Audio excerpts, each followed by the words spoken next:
తాకట్లో ఉన్న మీ బంగారాన్ని విడిపించి ఆ రోజు ఆన్లైన్ రేటుకి కొంటాం. Sharma gold company. మీ ఇంట్లో పెళ్ళుందా? లేక అర్జెంటుగా ఎవరికైనా డబ్బులు పంపాలా?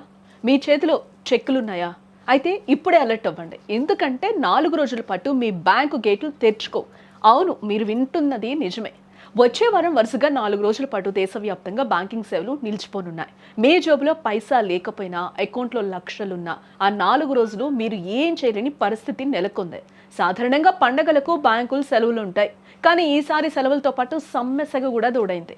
జనవరి నెలాఖరులో బ్యాంకింగ్ వ్యవస్థ పూర్తిగా స్తంభించిపోనుంది. జనవరి 24 అంటే 4వ శనివారం కాబట్టి బ్యాంకులకు సెలవు. జనవరి 25 ఆదివారం సాధారణ సెలవు. మరి జనవరి 26 రిపబ్లిక్ డే సందర్భంగా జాతీయ సెలవు అందరికీ. ఈ 3 రోజులు వరుస సెలవులైతే ఇక 4వ రోజు ఉన్నది జనవరి 27న బ్యాంక్ ఉద్యోగులు దేశవ్యాప్త సమ్మెకు పిలుపునిచ్చారు. వారానికి 5 రోజుల పని విధానాన్ని వెంటనే అమలు చేయాలన్నది వారి ప్రధాన డిమాండ్గా ఇక్కడ కనిపిస్తుంది. దీనిపై ప్రభుత్వంతో జరిపిన చర్చలు ఫలించకపోవడంతో ఉద్యోగ సంఘాలు సమ్మెబాట పట్టాయి.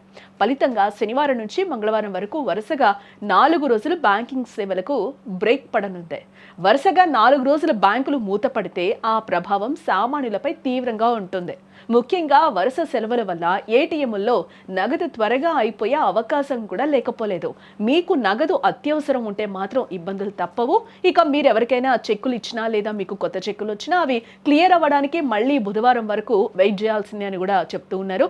కేవలం చెక్కులే కాదు, మీ లోన్ వాయిదాలు లేదా ఇతర ముఖ్యమైన బ్యాంకింగ్ లావాదేవీలు ఉంటే ముందుగానే ప్లాన్ చేసుకోవడం చాలా బెటర్. ఇప్పుడు డిజిటల్ పేమెంట్స్ అలాగే యూపీఐ నెట్ బ్యాంకింగ్ సేవలు అందుబాటులో ఉన్నప్పటికీ బ్యాంకింగ్కు వెళ్ళి నేరుగా చేసే పనులు ఉన్నవారు మాత్రం తీవ్ర ఇబ్బందులు పడే అవకాశం ఉంది. అందుకే కస్టమర్లందరికీ కూడా మా విజ్ఞప్తి ఏంటంటే, మీకు బ్యాంకులో ఏవైనా ముఖ్యమైన పనులు ఉంటే వాటిని ఈ రోజే పూర్తి చేసుకోండి. నగదు అవసరమైతే ముందే విత్డ్రా చేసి పెట్టుకోండి. ఆఖరి నిమిషం వరకు వెయిట్ చేసి ఇబ్బందులు అస్సలు పడద్దు. ఈ సమాచారాన్ని మీ మిత్రులు కూడా షేర్ చేయండి.